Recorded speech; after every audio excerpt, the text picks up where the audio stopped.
Welcome back to another episode of Infidelity Tales Lab.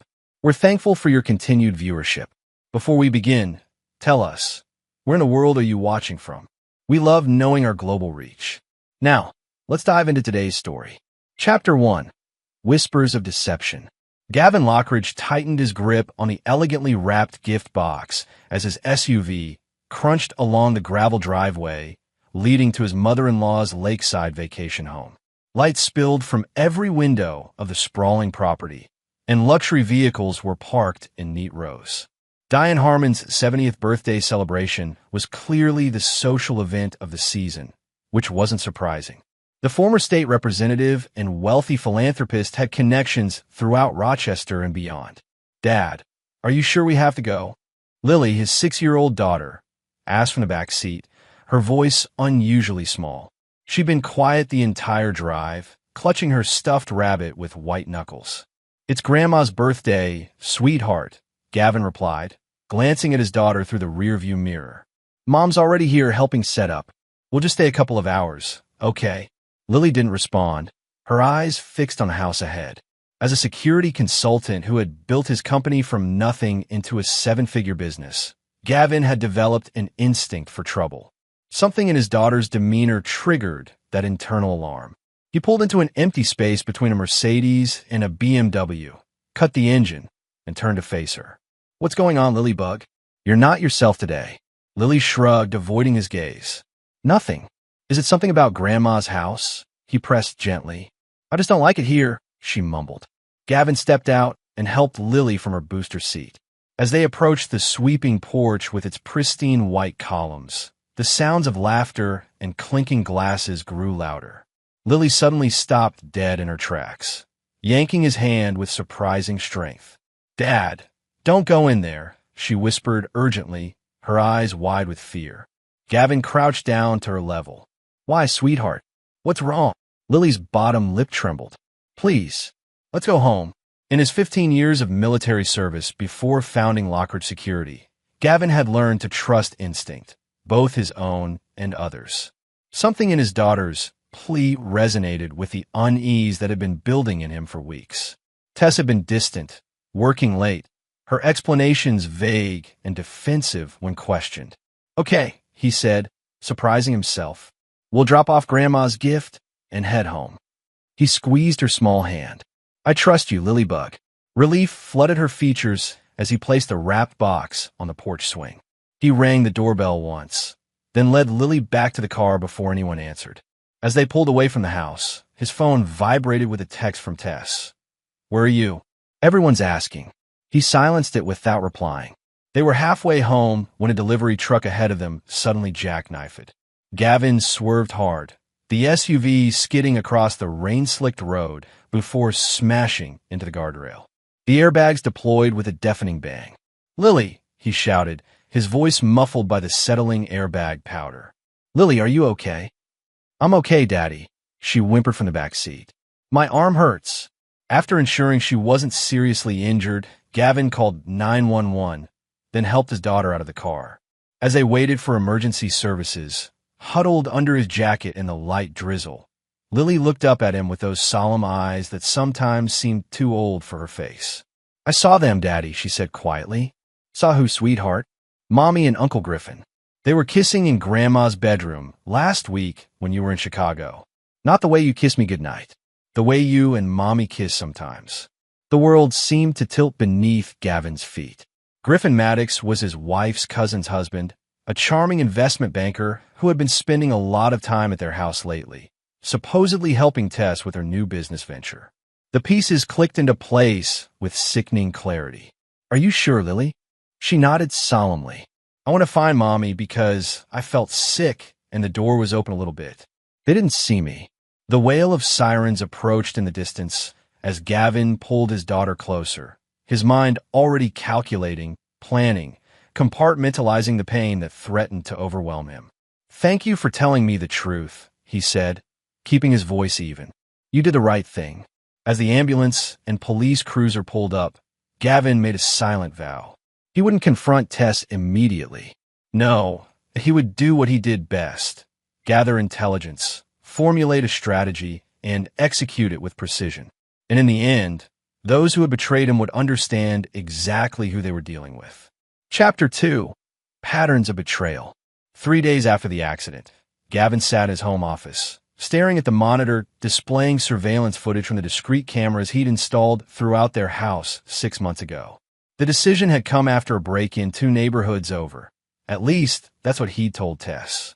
In reality, subtle changes in her behavior had triggered his suspicions. Sudden password changes on her phone, hushed conversations that ended when he entered a room, weeknight networking events that left her returning home with flushed cheeks and the faint scent of unfamiliar cologne. Now, watching the timestamp on the bottom corner, Gavin's jaw clenched as he saw Griffin Maddox enter through the side door at 1:47 p.m., less than an hour after Gavin had left for a business meeting. 7 minutes later, Tess appeared, and they embraced with hungry familiarity. Gavin watched, stone-faced, as they disappeared upstairs. He closed the laptop and leaned back in his chair, mind drifting to when he'd first met Teresa Tess Harmon 8 years ago. He'd been hired to overhaul security for a charity gala hosted by her mother, Diane. Tess had been vibrant and ambitious, fresh from completing her MBA and working for a prestigious marketing firm. Their chemistry had been immediate and intense. 18 months later, they were married, and Lily arrived the following year. For 5 years, life had seemed perfect, at least on the surface. But looking back, Gavin recognized the warning signs he'd chosen to ignore. Tess's perpetual dissatisfaction, her constant yearning for more money, more prestige, more excitement. His growing success with Lockridge Security had initially satisfied her appetite, but the thrill of climbing the social ladder had eventually worn off. Their marriage had begun to fray 3 years ago, around the time Griffin and his wife Bryn had moved to Rochester. Bryn was Tess's second cousin, but the two women had grown up together more like sisters. Griffin, with his Ivy League pedigree and Connecticut blue blood background, embodied everything Tess had always admired.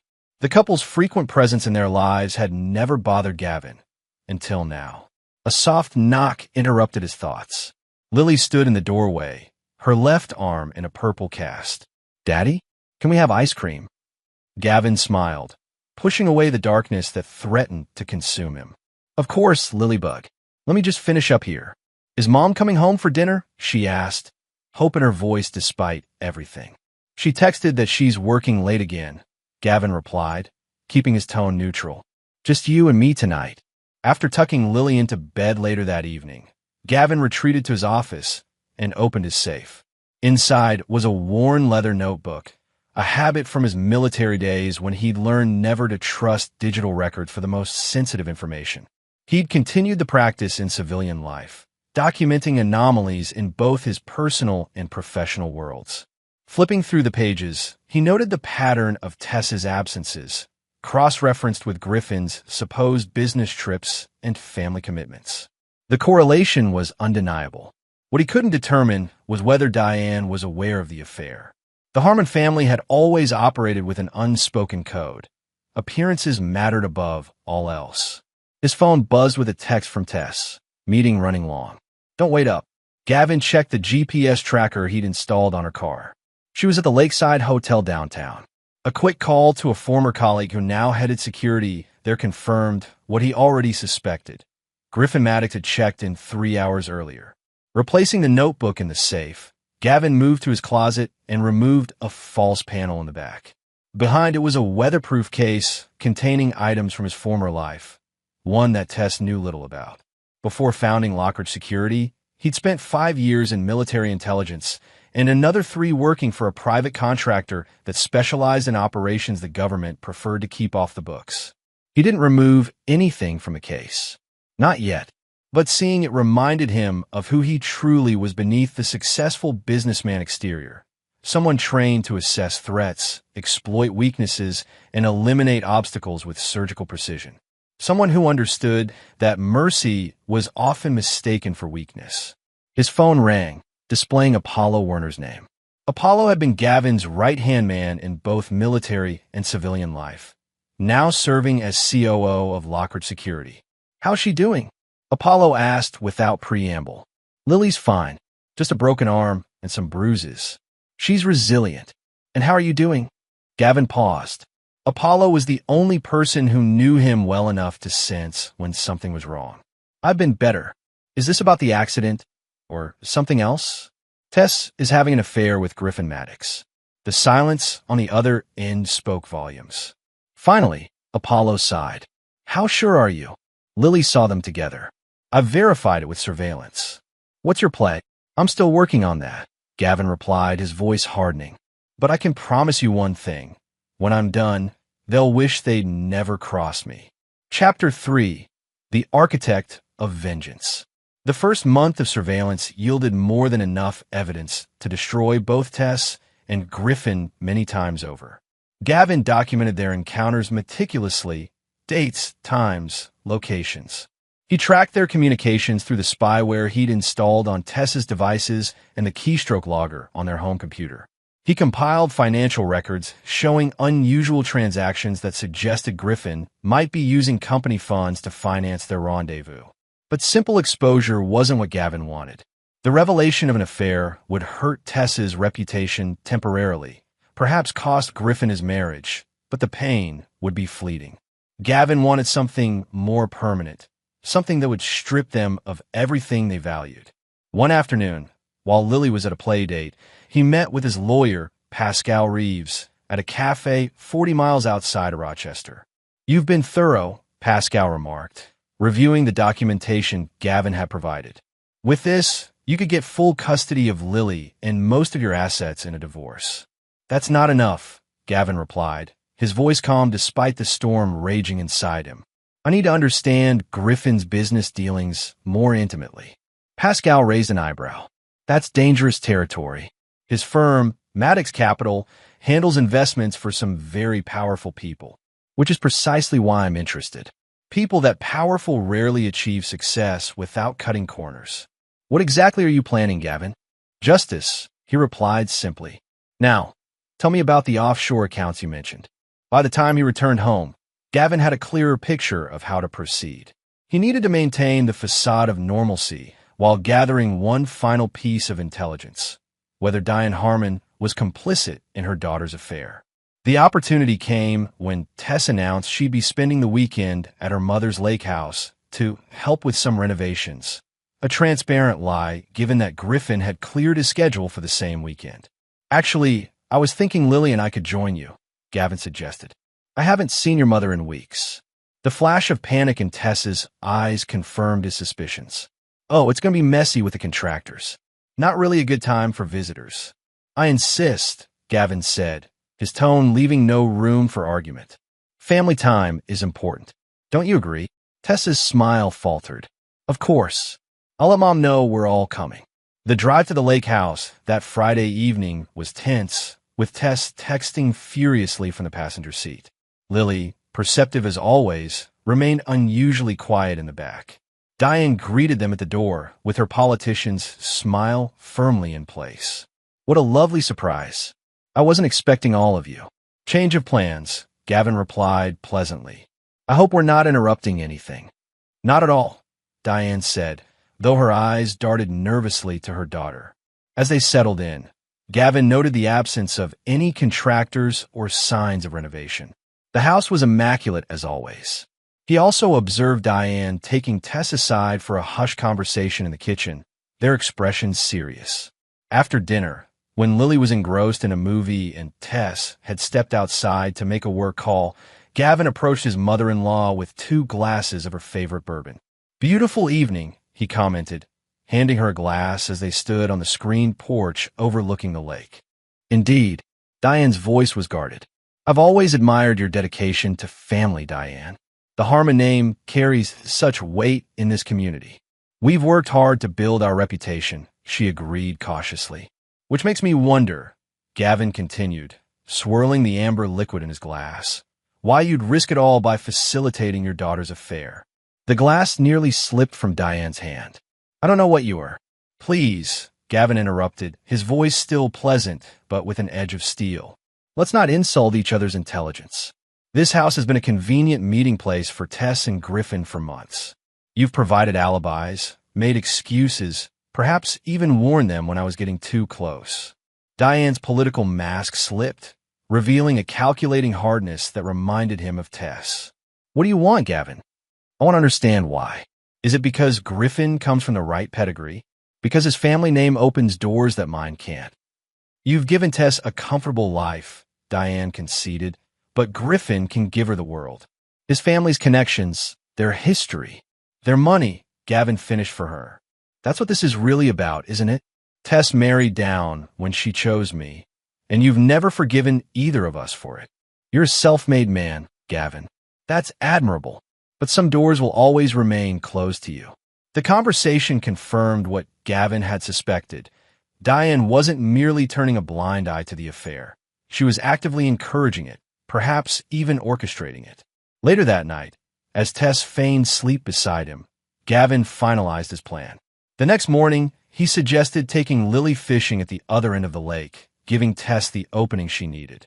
Sure enough, an hour after they left, Griffin's Porsche appeared on the property security feed that Gavin accessed remotely from his phone. Dad, they're going to hurt each other, aren't they? Lily asked suddenly as they sat in the small fishing boat. Gavin looked at his daughter, struck by her perception. What makes you say that? Mom and Uncle Griffin. And you. Her small face was solemn. I don't want anyone to get hurt. Gavin gently squeezed her shoulder. Sometimes, Lily Bug, when people make bad choices, there are consequences. But I promise you this. I will always protect you, no matter what. As they returned to the house hours later, Gavin noted with satisfaction that Griffin's car was gone. Tess appeared relaxed for the first time all weekend, clearly believing she had managed the situation successfully. That night, after everyone had gone to bed, Gavin slipped out to the boathouse where he had hidden a waterproof case earlier. Inside was everything he needed to set his plan in motion. Phase 1 would begin on Monday with an anonymous tip to the SEC about irregularities at Maddox Capital. Phase 2 would involve Pascal Reeves filing specific paperwork. Phase 3 would depend on how Tess and Griffin responded to the first two. By Sunday evening, as they drove back to Rochester, Gavin's mind was clear. The architect of vengeance had drawn up his blueprints with meticulous care. Now it was time to break ground. Chapter 4. The First Domino. Monday morning dawned bright and clear, a stark contrast to the darkness Gavin carried within him. He dressed with particular care. Charcoal suit, burgundy tie, platinum cufflinks Tess had given him for their 5th anniversary. Today marked the beginning of the end for those who had betrayed him, though none of them knew it yet. You're looking sharp, Tess commented over breakfast, her tone casual. Big meeting. You could say that, Gavin replied, sipping his coffee. He studied his wife across the table. Her carefully applied makeup, the deliberate way she avoided prolonged eye contact, the nervous tapping of her fingernails against her phone. She was waiting for something. After dropping Lily at school, Gavin drove not to his office, but to the local FBI field office, where Special Agent Monroe Calloway was waiting for him. They had history. 3 years ago, Gavin had helped the Bureau with a cybersecurity case that had earned him both goodwill and a few unofficial favors. This better be worth clearing my morning, Monroe said by way of greeting, ushering Gavin into a conference room. It will be, Gavin assured him, setting a thick folder on the table. Everything you need to open an investigation into Maddox Capital for securities fraud, wire fraud, and possible RICO violations. Monroe raised an eyebrow. This have anything to do with the fact that Griffin Maddox is sleeping with your wife? Gavin's expression remained impassive. My personal situation is irrelevant. The evidence speaks for itself. The agent skimmed through the documents, his eyebrows rising incrementally. This is comprehensive. How did you obtain all this? Legally, if that's your concern. I have sources within the financial industry who owed me favors. Everything can be verified through official channels. Monroe leaned back, studying Gavin carefully. I know you well enough to understand you're not here out of civic duty. What's your endgame? Justice takes many forms, Gavin replied evenly. I'm simply pointing you toward where you might find it. By noon, the first domino had fallen. A team of FBI agents descended on the offices of Maddox Capital, boxes of documents and computers in hand as they left. The news hit the financial wires almost immediately, causing the firm's publicly traded parent company to suspend trading amid plummeting stock values. Gavin watched it unfold from Apollo's office, a glass of Macallan in hand. "You sure about this?" Apollo asked, his expression concerned. "Once you start down this road." "I've been down worse roads," Gavin cut in. "Besides, Griffin's legitimate business practices are nearly as criminal as the ones he hides. The FBI would have caught up to him eventually.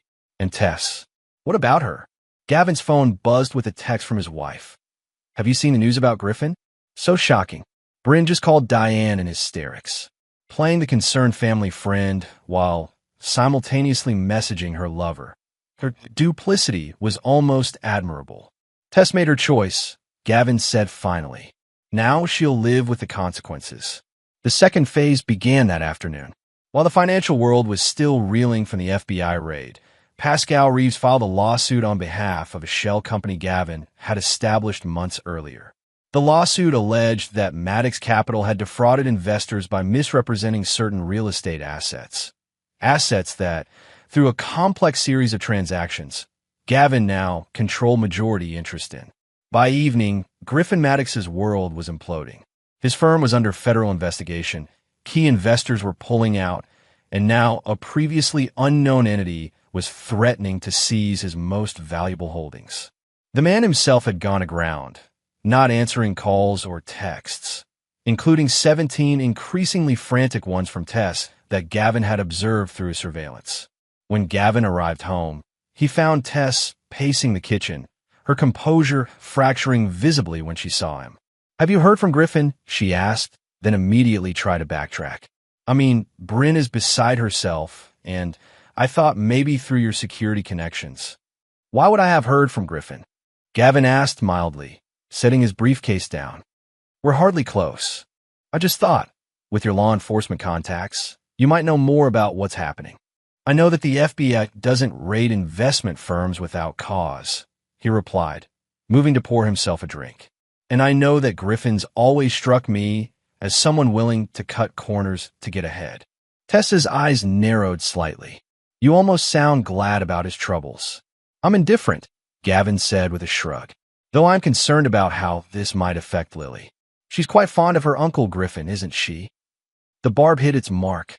Tess blanched, her hand unconsciously touching her throat where a small gold pendant, a gift from Griffin that she claimed was from the office, lay against her skin.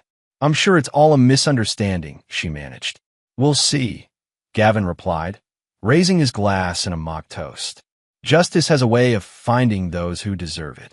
Later that night, after Tess had retreated to their bedroom with a migraine, Gavin received a call from a burner phone he'd given to Bryn Maddox weeks earlier after anonymously sending her evidence of her husband's infidelity. "He's gone," Bryn said without preamble, her voice raw from crying. "Emptied our joint accounts, took his passport, left me a note saying he's sorry, but he had to leave the country. That the FBI has it all wrong, but he can't fight it." "I'm sorry, Bryn," Gavin said, injecting genuine sympathy into his voice. Bryn was collateral damage in this war, but he had made arrangements to insulate her financially through anonymous trusts. "Did you know?" she asked suddenly. "About him and Tess?" The question hung in the air between them. "Yes," he finally admitted. "I've known for some time." "What are you going to do?" "What I must," Gavin answered. "What about you?" Her laugh was bitter. "File for divorce. Try to salvage what's left of my life from this wreckage. The FBI has already questioned me twice. If you need anything—" "I don't want your help, Gavin," she interrupted. "But I do want you to promise me something. Make her pay too. Don't let Tess walk away unscathed while Griffin loses everything." "You have my word," Gavin replied solemnly. "When I'm done, neither of them will have anything left." After hanging up, Gavin checked the international flight manifest his contacts had been monitoring. Griffin had boarded a private jet to the Cayman Islands 3 hours earlier. Exactly as predicted. In his office, Gavin opened his notebook and crossed off the first 2 items on his list. Phase 1 and 2 were complete. Tomorrow would bring Phase 3, the isolation of Tess Lockridge from everything and everyone she held dear. Chapter 5, Severing Ties. The society pages of Rochester's local newspaper had always fawned over Tess Lockridge, daughter of former state Representative Diane Harmon, marketing executive, philanthropist, and style icon of the city's elite social circle. Gavin had watched for years as she cultivated her public image with the precision of a master gardener, pruning away anything that might tarnish the perfect picture. Now it was time to uproot the entire garden. The next phase began not with a dramatic confrontation, but with a series of quiet phone calls.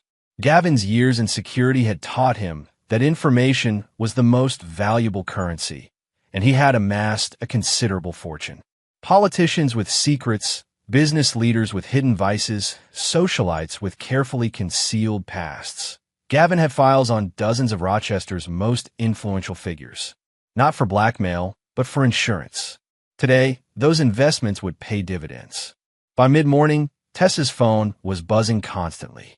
The charity gala she'd been co-chairing had regretfully decided to move in a different direction. The marketing firm where she served as a consultant had concerns about recent developments and wanted to pause their collaboration. 3 lunch invitations for the coming week were canceled with flimsy excuses. What the hell is going on? Tess demanded when she cornered Gavin in his home office. Her face was flushed with anger and humiliation. Suddenly, everyone's treating me like I have the plague. Gavin looked up from his computer with practiced innocence. I assume it's related to the Griffin situation. People are distancing themselves from anyone connected to him. But I'm not connected to him. He's married to my cousin. And yet, you do seem unusually upset about his legal troubles, Gavin observed mildly. Almost as if you have a personal stake in the matter. Tess faltered momentarily before regaining her composure. He's family. Of course I'm concerned. Family. Right. Gavin returned his attention to his screen. I'm sure that's all it is. The continued unraveling of Tess's social standing was accompanied by another blow that afternoon. Lockridge Security announced the acquisition of Harmon Marketing Solutions, the boutique agency founded by Diane Harmon 20 years earlier. The press release highlighted that the acquisition had been in the works for months, with Diane planning to retire. It was, of course, a complete fabrication. The deal had been solidified just 3 days ago, after Gavin presented Diane with evidence that her signature luxury real estate developments had been partly financed with money from Griffin's schemes. Facing potential criminal charges herself, Diane had capitulated quickly, accepting Gavin's offer to purchase her company for a fraction of its worth in exchange for his silence. When Tess called her mother in a panic, Diane didn't answer, another stipulation of their agreement. By evening, Diane had checked into an exclusive wellness retreat in Arizona, effectively cutting off her daughter's primary source of support and influence. Meanwhile, Gavin had enlisted Apollo to implement the next stage, financial isolation. Apollo, through a series of legally complex but ultimately legitimate transactions, froze Tess's access to the joint investment accounts that held the bulk of their liquid assets. Her credit cards began declining purchases, and her personal bank account, to which Gavin had never had access, was flagged for suspicious activity by the bank's fraud department. I can't even buy groceries, Tess hissed when she returned from a humiliating encounter at the organic market she frequented. My cards were declined in front of everyone. How strange, Gavin remarked, not looking up from helping Lily with her homework. You can use mine for now. I'll call the bank tomorrow. That night, Tess tried reaching Griffin again. Gavin, monitoring her communications, watched as she sent increasingly desperate messages that went unanswered. Please respond. Everything's falling apart. Mom's not answering. I think Gavin knows. What she didn't know, what neither of them knew, was that Griffin's escape to the Cayman Islands had been orchestrated by Gavin himself, through intermediaries who had convinced the panicking investment banker that fleeing was his best option. Now, safely isolated on an island property that Griffin believed belonged to a sympathetic client, but was actually owned by another of Gavin's shell companies, the man was effectively under house arrest, his communications monitored and manipulated. The replies Tess received from Griffin were actually crafted by Gavin. Can't talk now. Laying low. Need to protect myself. Will contact when safe. By the end of the week, Tess was socially ostracized, financially constrained, and emotionally isolated. She moved through the house like a ghost, jumping at small noises, checking her phone obsessively. The woman who had once commanded every room she entered was now diminished, uncertain. It was time for the next phase. Saturday morning, Gavin suggested they visit a property he was considering purchasing, a remote lake house about 2 hours from Rochester. It would be good for us to get away from everything, he told Tess. You've been so stressed lately. The drive was silent, with Lily absorbed in her tablet in the back seat and Tess staring out the window. When they arrived at the secluded property, surrounded by dense forest with no neighbors in sight, Gavin saw a flash of unease cross Tess's face. It's very isolated, she commented as they walked through the rustic but well-appointed house. That's the appeal, Gavin replied. Privacy, security. He smiled at her, and for the first time since this began, he let a hint of his true feelings show. No unexpected visitors. Tess took an involuntary step back, her eyes widening slightly. What does that mean? Instead of answering, Gavin turned to Lily. Sweetheart, why don't you check out the dock? You can see the whole lake from there. Stay where I can see you from the window. Once Lily was out of earshot, Gavin reached into his pocket and withdrew his phone. He pulled up a video and turned the screen toward Tess. It showed her and Griffin in an intimate embrace in their bedroom, footage from 2 weeks earlier. How long have you known? Tess whispered, her face draining of color. Long enough, Gavin replied, his voice cold. Lily saw you at your mother's lake house months ago. She was the one who warned me not to go inside that day. A 6-year-old child with more integrity than her mother. Tess reached for the kitchen counter to steady herself. Gavin, I can explain. Save it. He cut her off. I'm not interested in your explanations or excuses. What I want to know is whether you actually believed you'd get away with it. Did you really think I was that blind? That's stupid. It wasn't about you, she said, her voice small. Griffin and I. Griffin's gone, Gavin interrupted. He fled the country, abandoned his wife, and left you to deal with the fallout alone. He hasn't answered your messages because he's too busy saving himself. Tessa's face crumpled. What have you done? Me? Gavin's laugh was devoid of humor. I haven't done anything but expose the truth. The FBI investigation, Griffin's financial troubles. Those are the consequences of his own actions. The fact that it aligned with his affair with my wife is just poetic justice. What do you want from me? She asked, tears streaming down her face. Nothing, Gavin replied simply. I want nothing from you. Not anymore. The divorce papers are being delivered to our house on Monday. I've already moved most of my things to a new place. Lily will live primarily with me, though you'll have visitation if she wants it. The house will be sold, and you'll receive a settlement that, while generous by legal standards, will barely support the lifestyle you're accustomed to. You can't do this, Tess breathed, panic rising in her voice. You can't just erase our life together. I'm not erasing anything, Gavin countered. I'm simply ensuring that actions have consequences. Your mother learned that lesson. Griffin is learning it now, and so will you. He turned to look out the window at Lily, who was tossing pebbles into the lake. She's the only innocent in all of this. Everything I've done, everything I'm going to do, is to protect her from people who put their selfish desires above loyalty, honesty, and family. Tess lunged for him suddenly, her hands clawing at his face in desperate rage. You self-righteous bastard. You think you're so perfect, so much better than everyone else. Gavin caught her wrists easily, holding her at arm's length until she subsided into broken sobs. I never claimed to be perfect, he said quietly, but I would never have betrayed you the way you betrayed me. As they drove back to Rochester that evening, Tess huddled in the passenger seat, periodically wiping away silent tears.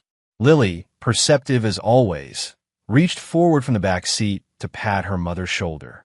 It's okay, Mom, she said softly. Dad says sometimes things have to break before they can get fixed. Gavin met his daughter's eyes in the rearview mirror, marveling at her compassion even as his own heart remained encased in ice. For Lily's sake, he would make the transition as smooth as possible. But for Tess, there would be no redemption, no forgiveness, no second chances. The severing of ties was nearly complete. Chapter 6, The Gathering Storm. Rain lashed against the windows of Gavin's new penthouse apartment overlooking the river. 3 weeks had passed since the confrontation at the lake house, and the divorce proceedings were moving forward with clinical efficiency. Pascal Reeves had assembled a legal team that operated with the precision of a military strike force, anticipating and neutralizing every countermove from Tess's increasingly desperate attorneys. "She's running out of options," Pascal reported during their weekly meeting. "Her latest lawyer, the third one, by the way, is pushing for mediation." "Not interested," Gavin replied, studying the downtown skyline through the rain-streaked glass. "It might be worth considering," Pascal suggested carefully. "The judge is showing signs of fatigue with the scorched earth approach." Gavin turned, fixing his attorney with a steady gaze. "The terms remain non-negotiable. Lily stays with me. Tess gets supervised visitation until a psychological evaluation deems her stable enough for more. The financial settlement stands as offered." Pascal sighed but nodded. He knew better than to push further. "On another note, the FBI is requesting a formal interview with you regarding Griffin Maddox. They've traced some unusual financial transactions that suggest he might have been laundering money through accounts connected to your security firm." A ghost of a smile touched Gavin's lips. "How unfortunate. Schedule the interview. I have nothing to hide." What the FBI didn't know, what no one except Apollo knew, was that those transactions had been planted through an elaborate scheme designed to create a false paper trail implicating Maddox in even more serious crimes than he'd actually committed. By the time investigators unraveled the truth, Griffin would be facing charges in multiple jurisdictions. After Pascal left, Gavin received a call from Bryn Maddox. Since their last conversation, he'd provided her, anonymously, through intermediaries, with information that had allowed her to secure assets Griffin had attempted to hide. "They found him," she said without preamble. "The FBI. He's being extradited from the Caymans." "Are you okay?" Gavin asked, genuinely concerned for her well-being. "I'm numb, honestly, but I wanted you to know that I received the documents.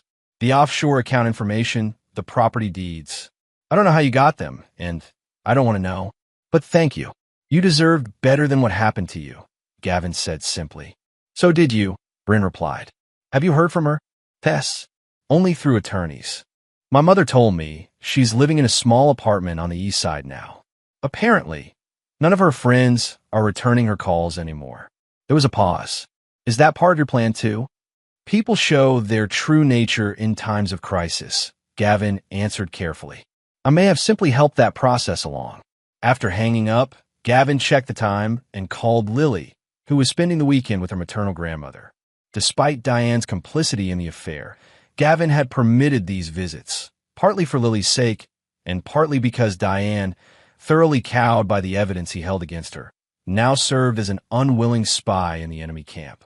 Through Lily's innocent observations and Diane's carefully orchestrated reports, he maintained surveillance on Tess. "Hi, Dad." Lily's voice brightened his mood instantly. "Grandma's teaching me to make apple pie." "That sounds wonderful, Lilybug. Are you having a good time?" "Yes, but I miss you. When are you coming to get me?" "Tomorrow afternoon, just like we planned." "Is your mom there?" There was a pause. "She was here earlier, but she left." She was crying again. Gavin's jaw tightened. "I'm sorry to hear that. Did she say why?" "She said bad people were trying to hurt her." "Is that true, Dad? Are there bad people after Mom?" "No, sweetheart. Your mom is just going through a difficult time right now. But she'll be okay." After reassuring Lily and ending the call, Gavin opened his laptop and accessed the surveillance feed from the small apartment Tess now occupied, a far cry from their sprawling suburban home. The cameras installed by operatives posing as maintenance workers showed Tess pacing frantically, phone pressed to her ear. Activating the audio, he heard her pleading with someone. "Don't understand. He's systematically destroying everything. My reputation, my finances, my future. You promised you'd help me if things went wrong." The voice on the other end, undetectable through the surveillance, evidently delivered disappointing news because Tess hurled the phone across the room with a scream of frustration.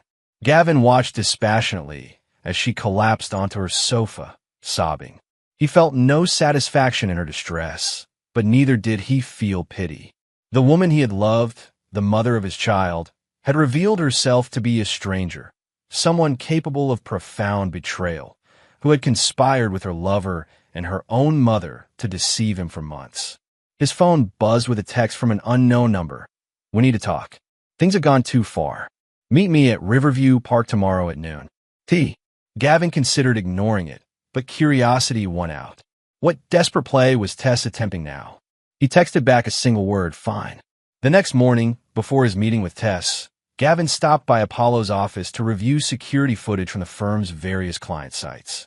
One particular feed caught his attention: the loading dock of Harmon Development Group's headquarters, where crates were being loaded into unmarked vans in the pre-dawn hours. "When was this taken?" he asked Apollo. "Last night, around 3 a.m. Our night supervisor flagged it as suspicious." Gavin studied the footage more closely, recognizing one of the figures directing the operation: Wyatt Harmon, Diane's younger brother and Tessa's uncle. Though officially retired, Wyatt had maintained connections to the family business and was rumored to handle the more unorthodox aspects of the Harmon empire. "Have our team follow those vans," Gavin instructed, "and pull everything we have on Wyatt Harmon's recent activities. You think this is related to your situation with Tess? The timing is suspicious. The Harmons aren't known for accepting defeat gracefully."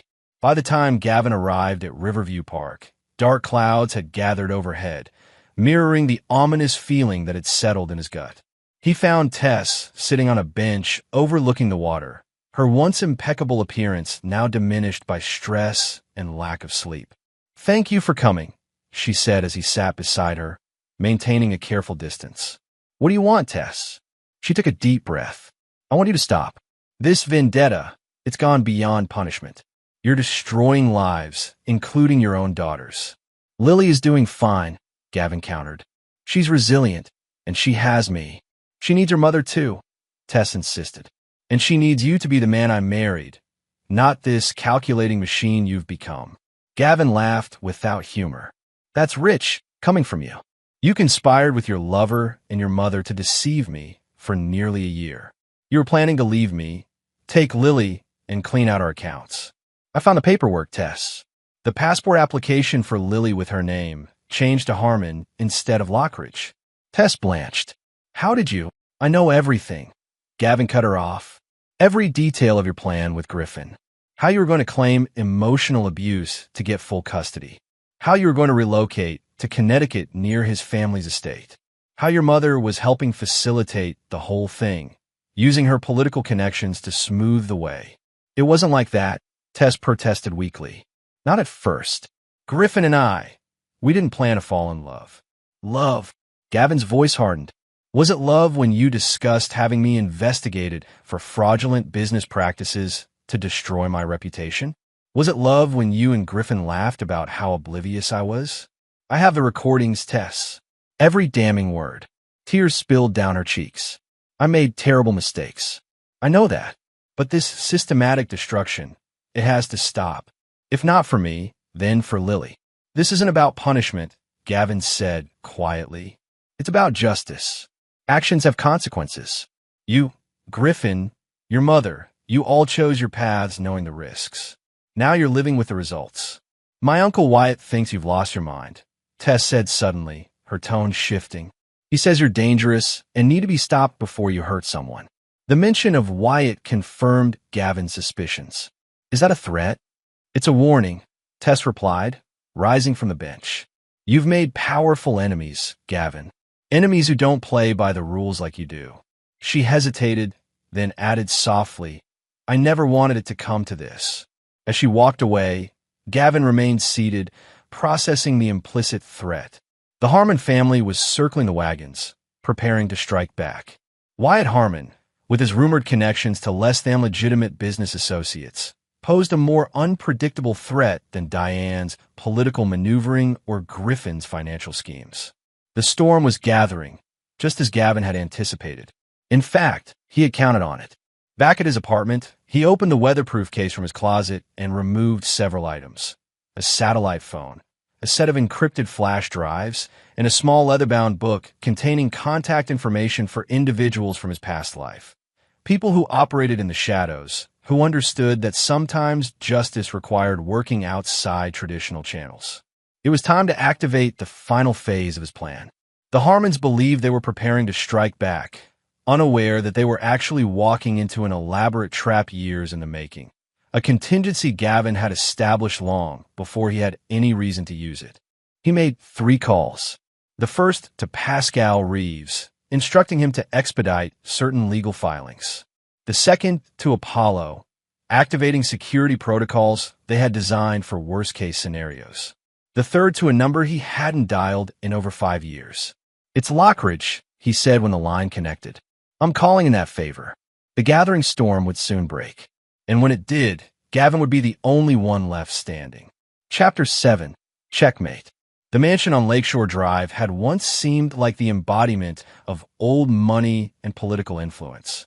Tonight, with rain lashing against its Victorian facade and thunder rolling across the water, it looked more like a mausoleum, a monument to a dying dynasty.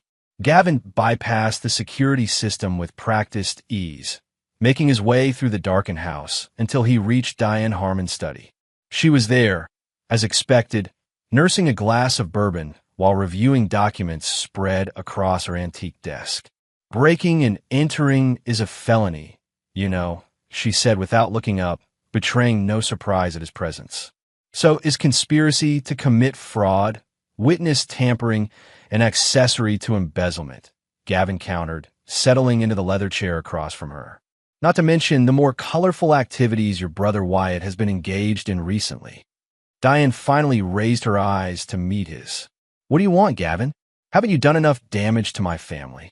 "I'm here to offer you a choice," he replied evenly. "One last opportunity to salvage something from this situation." She laughed bitterly. "How generous of you. And what exactly are my options?" Gavin placed a flash drive on the desk between them. "This contains evidence of every illegal activity the Harmon family has engaged in over the past 2 decades. Tax evasion, bribery of public officials, illegal campaign contributions, fraudulent real estate deals, a comprehensive history of corruption spanning 3 generations." "You're bluffing," Diane scoffed, though uncertainty flickered in her eyes. "You know I'm not," Gavin replied calmly. "Your father taught you to keep records of everything, leverage against potential betrayals. Those records were stored in a safe behind the painting in your lake house bedroom, the same bedroom where my wife and her lover conducted their affair." The color drained from Diane's face. "How did you?"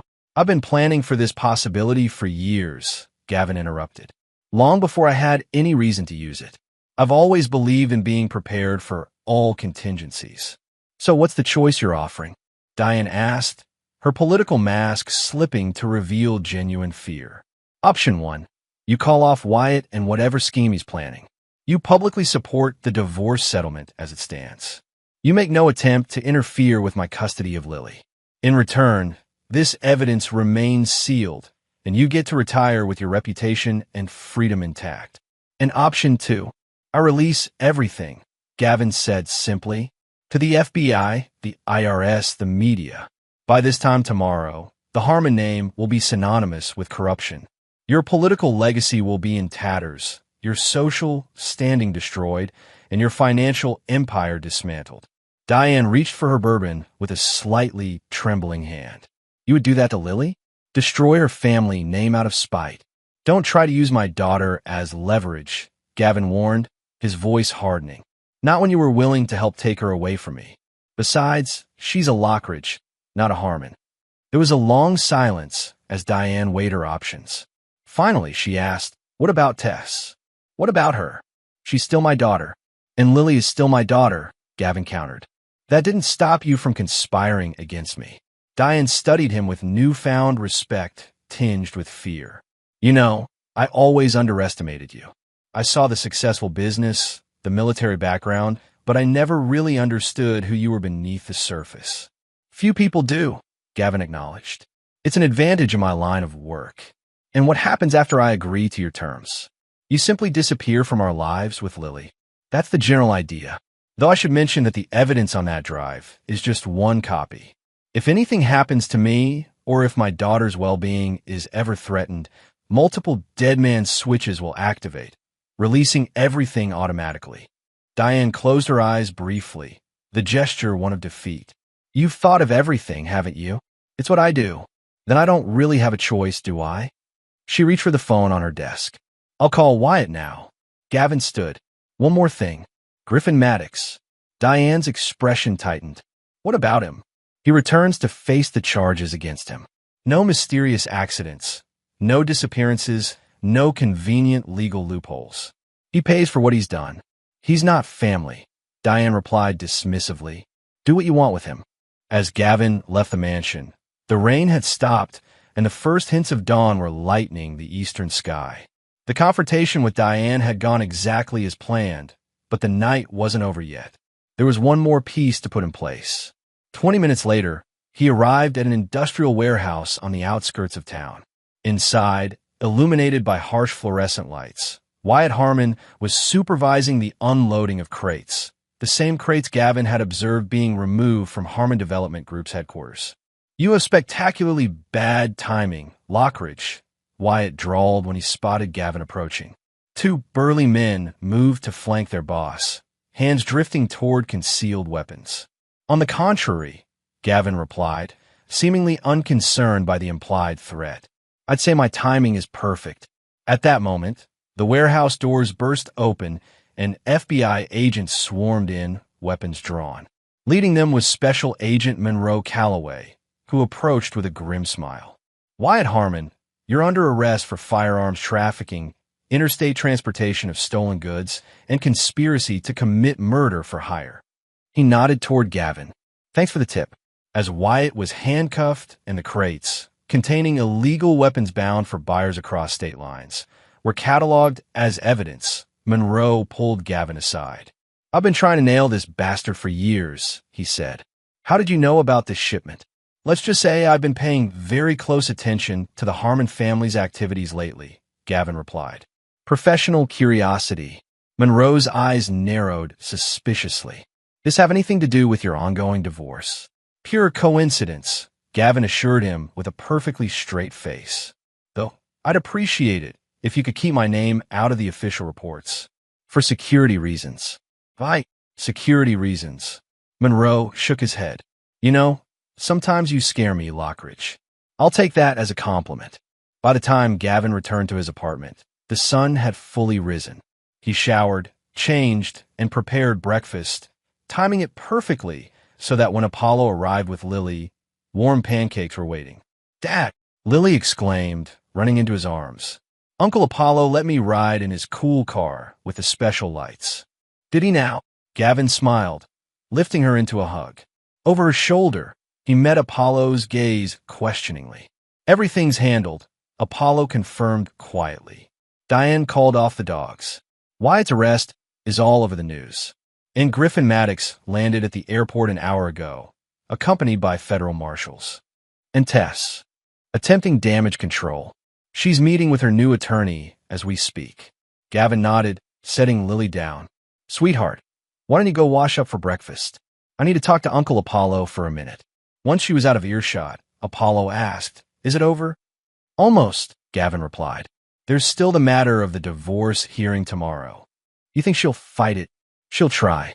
But with her uncle arrested, her mother neutralized, and her lover facing decades in prison, she's running out of options and allies. Apollo studied his friend carefully. And after tomorrow? What then? Gavin's expression softened slightly as he glanced toward the hallway where Lily had disappeared. Then we build a new life, one without betrayal or deception. You ever think about forgiving her? For Lily's sake? Forgiveness, Gavin said after a moment, would require remorse on her part. Tess isn't sorry for what she did. She's sorry she got caught. There's a difference. The following morning, Gavin arrived at the courthouse with Pascal Reeves. The hearing was scheduled for 10 a.m., but by 9:30, there was still no sign of Tess or her attorney. This is unusual, Pascal commented, checking his watch. Her lawyer was quite insistent about fighting the terms yesterday. At 9:45, a courier delivered an envelope to Pascal. Inside was a single document, Tess's signed acceptance of all divorce and custody terms, without modification. Attached was a handwritten note addressed to Gavin. You win. Take care of Lily. Well, Pascal said, clearly surprised. That's unexpected, but Gavin wasn't surprised. The night before, he had sent Tess one final message, a comprehensive dossier detailing exactly how thoroughly he had dismantled her life and future prospects. Every social connection severed, every financial resource drained, every escape route blocked. The message was clear. Continuing to fight would only prolong her suffering and damage Lily further. The judge, relieved to have the contentious case resolved, quickly approved the settlement. By noon, Gavin Lockridge was officially divorced, with full custody of his daughter and complete separation from the Harmon family's toxic influence. Outside the courthouse, rain had given way to unexpected sunshine. Gavin paused on the steps, turning his face toward the warmth. For the first time in months, he felt the vice of rage and betrayal loosen its grip on his heart. Not because he had forgiven, he never would, but because justice had been served. The scales have been balanced. His phone buzzed with a text from Apollo. It's done. GM just pleaded guilty to all charges. 25 years, no possibility of parole. Griffin Maddox, facing overwhelming evidence of his financial crimes, both real and those Gavin had engineered, had accepted a plea deal rather than risk an even longer sentence. He would spend the next quarter-century in federal prison, his reputation, fortune, and freedom entirely destroyed. That evening, as Gavin helped Lily build a blanket fort in their new living room, his daughter looked up at him with those perceptive eyes that never missed anything. Dad, are you still sad about Mom? Gavin considered the question carefully. I'm sad about what happened, but not sad in the way you might think. Sometimes people make choices that hurt others very badly, and when that happens, it changes everything. Like when she kissed Uncle Griffin? Yes, like that, Gavin answered gently. But you don't need to worry about any of that.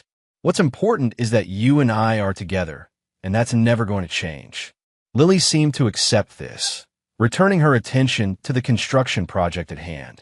Our fort needs a flag, she declared. All strongholds need a flag. You're absolutely right, Gavin agreed, smiling at her resilience. And this is definitely a stronghold. Later, after Lily was asleep, Gavin stood at the window of his penthouse, looking out over the city lights.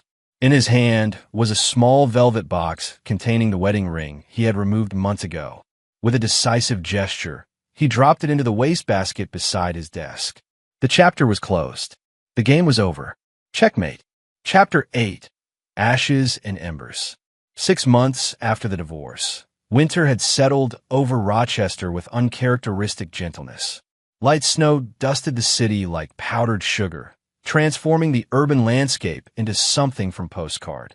From his office window, Gavin watched pedestrians hurrying along the sidewalks below, scarves wrapped tightly against the cold.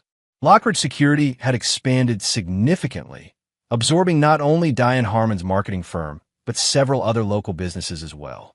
The company now occupied 3 floors of the downtown high-rise, employing over 200 people. Success, however, felt different than Gavin had anticipated. The satisfaction was there, but it was tempered by a certain hollowness, a space where something vital had once resided. The Singapore contract came through, Apollo announced, entering with a tablet in hand. Final signatures this afternoon. It's our biggest international deal yet. Good, Gavin replied, turning from the window. What about the Dubai proposal? Still in negotiations, but looking promising. Word has spread about our handling of the Rochester hospital security breach. Referrals are coming in from all over. In the other matter, Apollo's expression sobered. Tess left town last week. According to our sources, she's relocated to Seattle. New name, new start. Gavin nodded, feeling nothing at the news. After the divorce, Tess had attempted to rebuild her life locally, but doors that had once opened eagerly for her remained firmly closed. Her decision to leave Rochester had been inevitable, a tactical retreat from a battlefield where victory was impossible. Has she tried to contact Lily? Gavin asked. Not since the Christmas card, the one you returned unopened. There was a hint of reproach in Apollo's voice that Gavin chose to ignore. His friend had always been the more forgiving of the two, arguing occasionally that Tess's continued estrangement from her daughter might ultimately hurt Lily more than it punished Tess. Gavin disagreed. Some betrayals were too fundamental to overcome, some wounds too deep to heal. The child psychologist says Lily's doing well, Gavin said, changing the subject. Her anxiety has decreased significantly, and she's making friends at her new school. Kids are resilient, Apollo agreed. But they also remember. Before Gavin could respond, his assistant buzzed through on the intercom. Mr. Lockridge, there's a Bryn Maddox here to see you. She doesn't have an appointment, but she says it's important. Gavin exchanged a surprised glance with Apollo. They hadn't heard from Griffin's ex-wife in months. Send her in. Bryn entered looking healthier than the last time Gavin had seen her. The haunted expression that had shadowed her features during Griffin's trial had faded, replaced by a composed determination. Sorry to drop in unannounced, she said, declining Gavin's offer of seat. I'm catching a flight in a few hours and wanted to see you before I left. You're leaving Rochester? Apollo asked. For good, she confirmed. There's nothing left for me here except painful memories. Where will you go? Gavin inquired, studying her carefully. Boston initially. My sister lives there. Then possibly Europe. I've accepted a position with an international aid organization. Gavin nodded approvingly. A fresh start. That's good. That's partly why I'm here, Bryn continued. To thank you for making it possible. The settlement from Griffin's assets has given me freedom I never thought I'd have. I had nothing to do with that, Gavin said carefully. The courts determined the distribution of assets. Bryn smiled knowingly. Of course. Just like you had nothing to do with the anonymous tip that helped me secure property in the Caymans that Griffin had hidden from everyone, including his lawyers. Gavin remained silent, neither confirming nor denying her assumption. Anyway, she continued, I also wanted to give you this. She withdrew an envelope from her purse and placed it on his desk. It's a letter from Griffin. He asked me to deliver it when I visited him last month. You visited him in prison? Apollo asked, surprised. Bryn's expression hardened slightly. Closure. Something I needed for myself. And what does Griffin want from me? Gavin inquired, making no move to touch the envelope. He didn't say, but he seemed different. 25 years is a long time to reflect on your mistakes. After Bryn left, promising to stay in touch, Apollo gestured toward the envelope. Are you going to read it? Eventually, Gavin replied, slipping it into his desk drawer.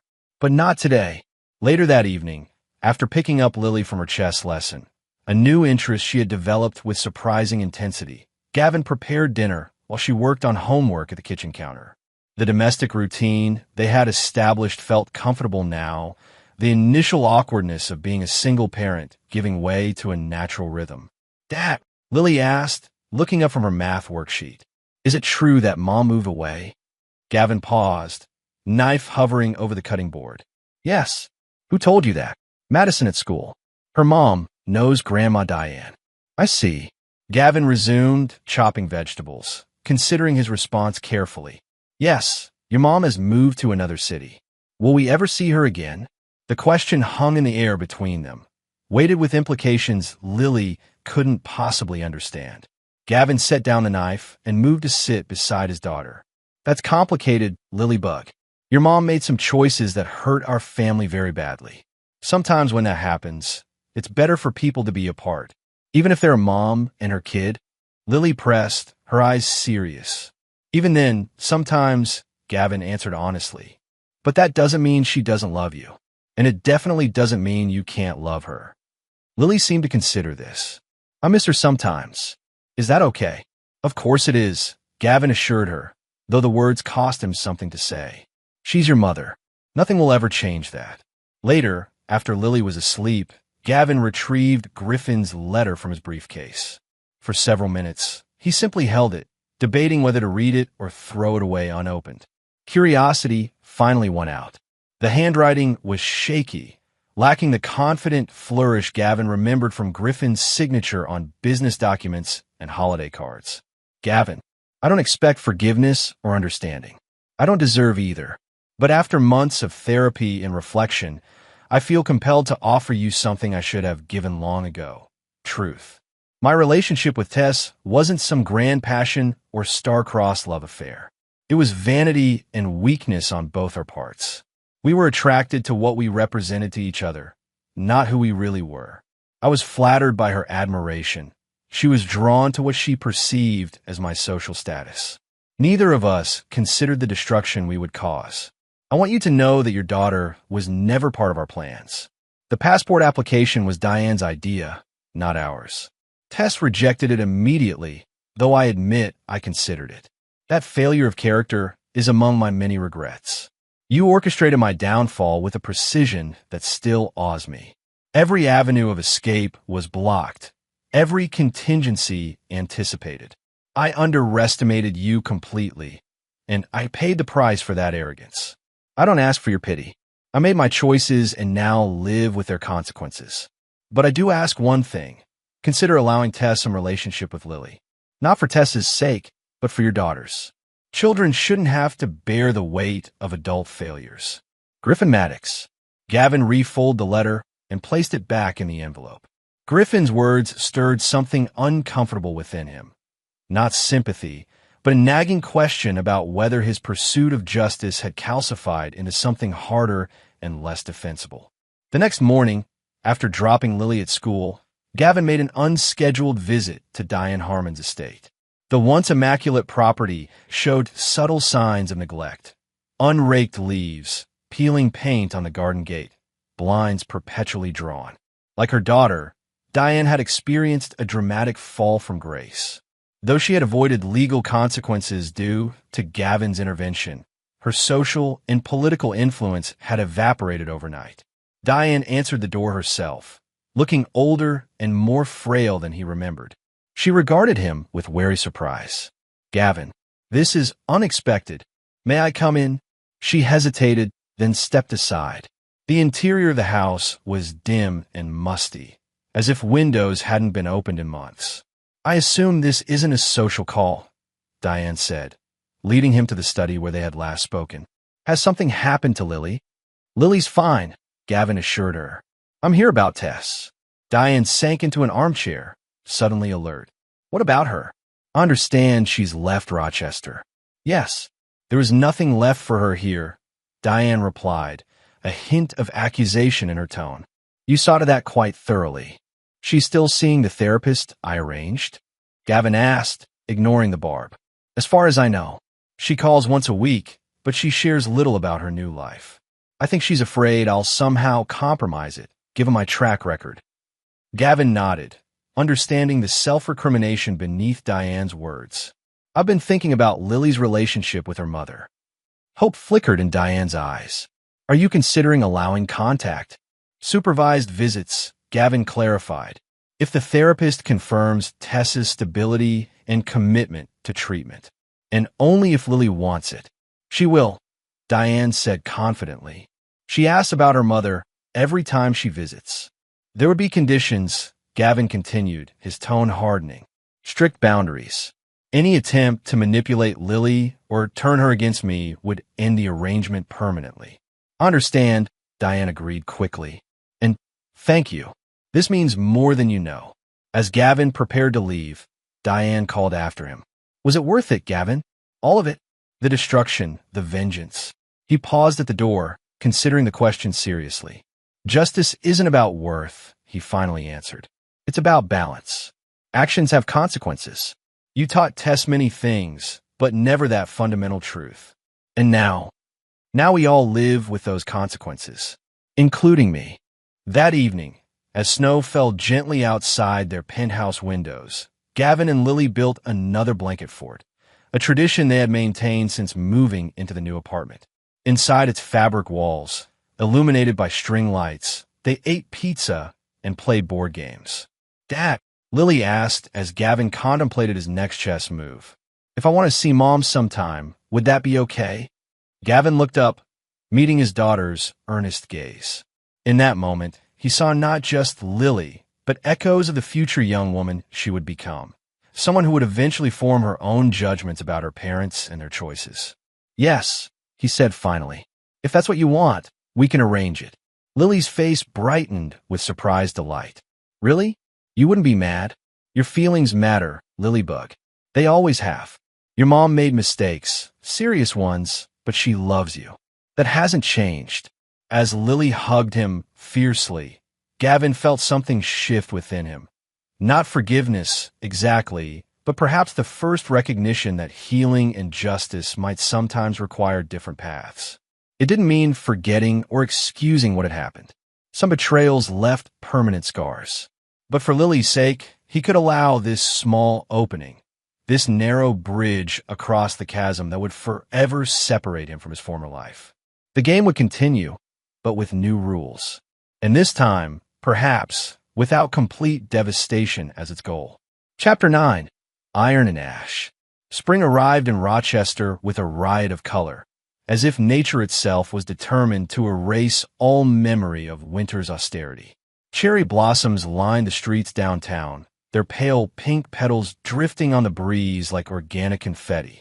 In the park across from Lockridge Security's headquarters, early tulips pushed through the soil in precise formations, a kaleidoscope of reds and yellows against the fresh green grass. Gavin stood at his office window, watching people enjoying the first truly warm day of the season. A year had passed since his world had imploded, a year of reconstruction, recalibration, and redefinition. Lockridge Security had nearly doubled in size, expanding into international markets with a reputation for uncompromising excellence. Professionally, Gavin had never been more successful. Personally, the landscape was more complex. The quarterly reports are ready for your review, his new assistant announced from the doorway. And Ms. Harmon is in the lobby. Gavin turned, surprised. Tess. No, sir. Diane Harmon. More unexpected visitors. Gavin checked his watch. He had 30 minutes before his next meeting. Send her up. Diane entered his office with a dignity that belied her diminished circumstances.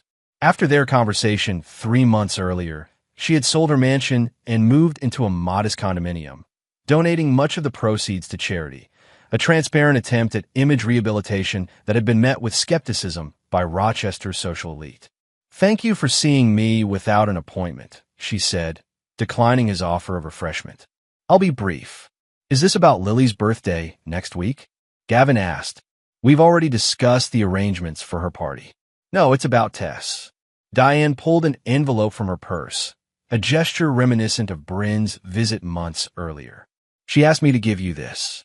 She would have delivered it herself, but she wasn't welcome in his office or anywhere in his life beyond the strictly supervised visitations with Lily that had begun cautiously 6 weeks earlier. Those meetings, held at a neutral location with a family counselor present, had been awkward but ultimately positive for Lily. Tess had adhered rigorously to every boundary Gavin established, never once attempting to circumvent his authority or influence their daughter against him. What is it? He asked, making no move to take the envelope. An opportunity, Diane replied cryptically, one I encouraged her to offer, though she was reluctant. Intrigued despite himself, Gavin accepted the envelope. Inside was a formal business proposal. Teresa Harmon, she had reverted to her maiden name, had established a boutique cybersecurity consulting firm in Seattle, specializing in protection for nonprofit organizations. She was proposing a strategic partnership with Lockridge Security, leveraging their complementary expertise. A business proposition? Gavin raised an eyebrow. Why would I consider this? Because it makes financial sense, Diane answered pragmatically. Tess may have made catastrophic personal choices, but her business acumen remains exceptional. Her firm has secured contracts with 3 major international humanitarian organizations in just 4 months. I'm not interested in helping her rebuild her career. Then consider it from a purely strategic perspective, Diane countered. The partnership would give Lockridge Security a West Coast presence without the overhead of establishing a new office. It would also open doors to a client base you've been trying to penetrate for years. How do you know what markets I'm targeting? Diane smiled faintly. I may be semi-retired, but I still read the business journals. Your recent hiring patterns suggest expansion into the nonprofit sector. Gavin set the proposal aside. I'll review it and pass it to my team for assessment. No promises. That's all she's asking. Diane rose to leave, then hesitated. She's different, Gavin. The therapy, the distance, the consequences, they've changed her. Not superficially, but fundamentally. People don't change their essential nature, Gavin replied skeptically. Perhaps not, but they can recognize their flaws and work to overcome them. Diane moved toward the door, then turned back. She's not asking for forgiveness. She knows that's impossible. But maybe, for Lily's sake, there can be something better than this Cold War between her parents. After Diane left, Gavin found himself rereading the proposal with growing interest. It was meticulously researched, financially sound, and strategically aligned with his company's goals. There was no hint of sentimentality or personal appeal, just pure business logic presented with professional detachment. That evening, as he and Lily walked through the cherry blossom-lined path in the park near their apartment, his daughter surprised him with an observation. "Mom's different now," she said, licking an ice cream cone. "She listens more, and she doesn't look sad all the time anymore." "That's good," Gavin replied carefully. "How do you feel about seeing her these past few weeks?" Lily considered the question with her characteristic thoughtfulness. "Happy, but also weird sometimes. Like I'm not sure what to say to her." She glanced up at him. "Is it okay that I like spending time with her?" "Of course it is," Gavin assured her. "She's your mother. Nothing will ever change that. Will you and Mom ever be friends again?" The innocent question contained layers of complexity that Lily couldn't possibly understand. Gavin chose his words carefully. Sometimes when trust is broken between adults, it can't be fully repaired. But that doesn't mean we can't find a way to be respectful to each other, especially when it comes to you. Lily seemed satisfied with this answer, her attention already shifting to a group of ducks waddling toward the pond. Gavin watched her run ahead, struck by how much she had grown in the past year, not just physically but emotionally. The night terrors that had plagued her after the divorce had faded. The anxiety that had manifested in nail-biting and restlessness had diminished. She was thriving despite everything, perhaps even because of it. Children, as Apollo had observed, were indeed resilient. 2 days later, after his business team had reviewed Tessa's proposal and endorsed it enthusiastically, Gavin found himself in a sleek Seattle conference room. The meeting had been arranged through intermediaries, neutral ground, professional setting, strictly business. Tess arrived precisely on time, accompanied by her chief technical officer, a former NSA analyst whose credentials Gavin had thoroughly vetted. The woman who entered bore little resemblance to the Tess Lockridge who had moved through Rochester's social circles with calculated grace. This Teresa Harmon was more subdued, her designer wardrobe replaced by a simple but elegant pantsuit, her once elaborate hairstyle now a practical bob. The only jewelry she wore was a small silver pendant, nothing flashy or expensive. "Thank you for considering our proposal," she said after introductions, her tone professionally cordial. "I appreciate you making the trip to Seattle." The meeting proceeded with methodical efficiency. Tess presented her company's capabilities, recent projects, and proposed integration points with Lockridge Security. Her technical knowledge had clearly deepened. She spoke confidently about encryption protocols and network vulnerabilities in a way that impressed even Gavin, who had always respected her intelligence, if not her character. 2 hours later, as they finalized the preliminary terms of a strategic partnership, Tess asked her CTO to handle the remaining details with Apollo, who had joined remotely. "Could we speak privately for a moment?" she asked Gavin once they were alone. He nodded, maintaining his professional demeanor. "Of course. I want to be clear about something," Tess began, meeting his gaze directly. "This partnership is not an attempt to insinuate myself back into your life or to manipulate my relationship with Lily. If you're concerned about that." "I'm not," Gavin interrupted. "If I were, I wouldn't be here." She studied him for a moment, then nodded. "Good. Because Lily deserves parents who can at least function as respectful co-parents, even if forgiveness isn't possible. On that, we agree. I know you'll never forgive me," Tess continued, her voice steady despite the difficult subject. "I wouldn't expect you to. What I did, what Griffin and I did, with my mother's help, was unforgivable. The betrayal, the plotting, the lies. I have no excuses. You've never actually apologized, you know, Gavin observed, his tone more curious than accusatory. Not once in all this time. Tess looked genuinely surprised. Because I thought it would be insulting, like putting a Band-Aid on a gunshot wound. An apology seemed woefully inadequate given the damage I caused. Perhaps, Gavin acknowledged. But still customary. She took a deep breath. You're right. And I'm sorry, Gavin. Deeply, genuinely sorry for the pain I caused you and for the damage I did to our family. Not because I got caught or because I suffered consequences, but because what I did was wrong. Fundamentally, inexcusably wrong. The words hung in the air between them, neither healing the wounds nor enlarging them, simply acknowledging their existence and legitimacy. Gavin felt no surge of forgiveness, no cathartic release, but perhaps a slight easing of the perpetual tension that had characterized their interactions since the divorce. Thank you for saying that, he said finally. It matters, even if it doesn't change anything. I don't expect it to, Tess assured him. But Lily matters to both of us. And if we're going to have this business relationship, I wanted to clear the air as much as possible. As they prepared to part ways, Tess hesitated. How is she doing, really? Beyond what I see during our visits. She's thriving, Gavin answered honestly. Straight A's, chess club champion, and she started taking karate lessons. She's resilient.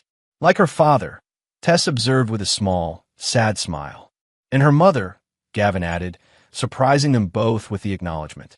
Whatever your flaws, stubbornness and resilience were always among your strengths. The partnership between Lockridge Security and Harmon Cybersecurity proved remarkably successful over the following months. Their companies remained separate entities, but their collaborative projects generated substantial revenue and industry recognition. Professional respect gradually replaced cold formality in their limited interactions. 6 months after their Seattle meeting, as autumn painted Rochester in fiery hues, Gavin received a call from the security team at his daughter's school.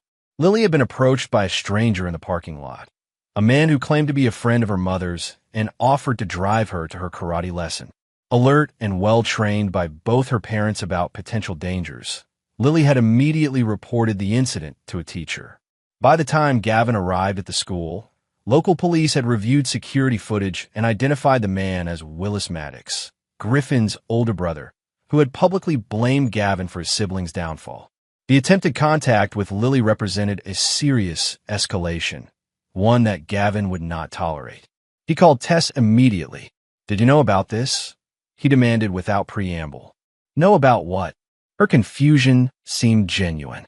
Gavin explained the situation, listening carefully for any hint of foreknowledge or involvement. He heard only shock, followed by cold anger that matched his own. I swear to you, Gavin, I had no idea, Tess said, her voice tight with controlled fury. Willis Maddox has never been a friend of mine, and I would never authorize anyone to approach Lily without your knowledge. His brother is serving 25 years because of what happened, Gavin pointed out. He has reason to hold a grudge. Against both of us, Tess countered. I was equally complicit in Griffin's disgrace, more so from his family's perspective.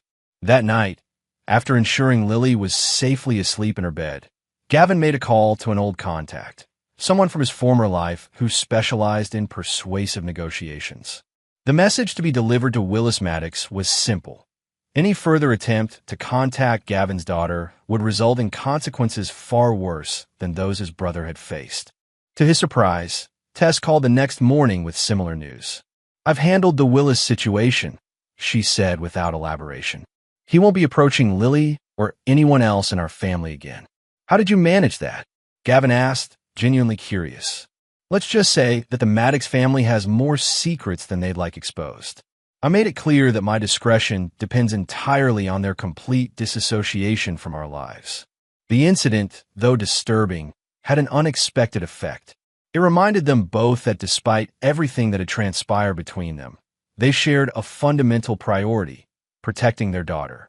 That common ground, narrow though it was, provided a foundation for something resembling civil co-parenting. By the time Lily's 8th birthday arrived in late October, Gavin had reached a decision that would have seemed impossible a year earlier. He invited Tess to attend the small celebration at their apartment rather than arranging a separate event for her with Lily. Apollo raised his eyebrows at the news, but wisely kept his observations to himself. The birthday gathering was deliberately modest. Just Gavin, Tess, Apollo, and two of Lily's closest friends from school. There was cake, presents, and a surprising absence of tension. Tess maintained appropriate boundaries, made no attempt to monopolize Lily's attention, and even assisted with cleaning up afterward without being asked. As she prepared to leave, Lily hugged her fiercely. "Thanks for coming to my party, Mom. It was the best birthday ever." "Thank your dad," Tess replied, meeting Gavin's gaze over their daughter's head. "He's the one who made it possible." Later, after everyone had left and Lily was playing with her new chemistry set under Gavin's supervision, she looked up suddenly with a thoughtful expression. "Dad, are you still mad at Mom?" Gavin considered the question carefully. "I'm not mad anymore, no. But what happened between us changed things permanently. Do you understand that?" Lily nodded slowly, like when you break a glass. Even if you glue it back together, it's never the same as before. "That's a good analogy," Gavin agreed, impressed by her perception. "Some breaks can't be completely fixed. But you're being nicer to each other now," she observed. "And that makes me happy. We're both trying our best," Gavin assured her. "For you." That night, long after Lily had gone to bed, Gavin stood on his penthouse balcony watching the city lights shimmer against the autumn darkness. He thought about the journey of the past year, the rage that had propelled him through those early months, the cold calculation of his revenge, and the gradual transition to something less consuming. He had not forgiven Tess. He never would. Some betrayals cut too deep, severed too much, to ever be truly pardoned. But he had reached a state of detachment that allowed him to interact with her, when necessary, without the constant burn of anger. For Lily's sake, he had found a way to coexist with a woman who had once been the center of his world and then become his greatest adversary. It wasn't forgiveness. It was something else, a pragmatic recognition that continuing to actively punish Tess served no purpose now that justice had been served. The scales had been balanced. Griffin Maddox remained in prison, his reputation and fortune destroyed.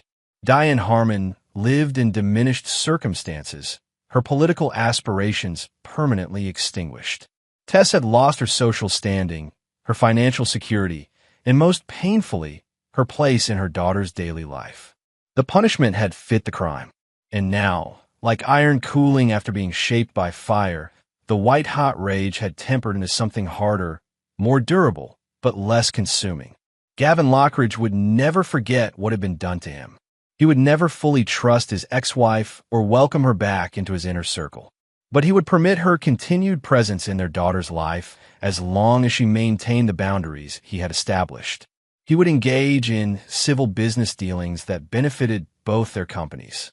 He would, in essence, allow life to move forward, shaped by what had happened but not eternally defined by it. As for himself, the experience had revealed aspects of his character that even he hadn't fully recognized: a capacity for strategic patience, an unwavering commitment to justice, and a depth of love for his daughter that transcended everything else. He had emerged from the crucible not unscathed, but stronger in the broken places, like metal forged in fire. Iron and ash, destruction and renewal. The warning his daughter had whispered at his mother-in-law's door had set in motion events that transformed their lives completely. But from those ashes, something new had risen. Not perfect, not whole, but enduring. And for now, that was enough. And there you have it. Another story comes to an end. What did you think? I'd love to hear your thoughts in the comments below. If you enjoy this story, consider joining our community by subscribing. It means the world to us. For more stories like this one, check out the recommended videos on screen, and I'll see you there.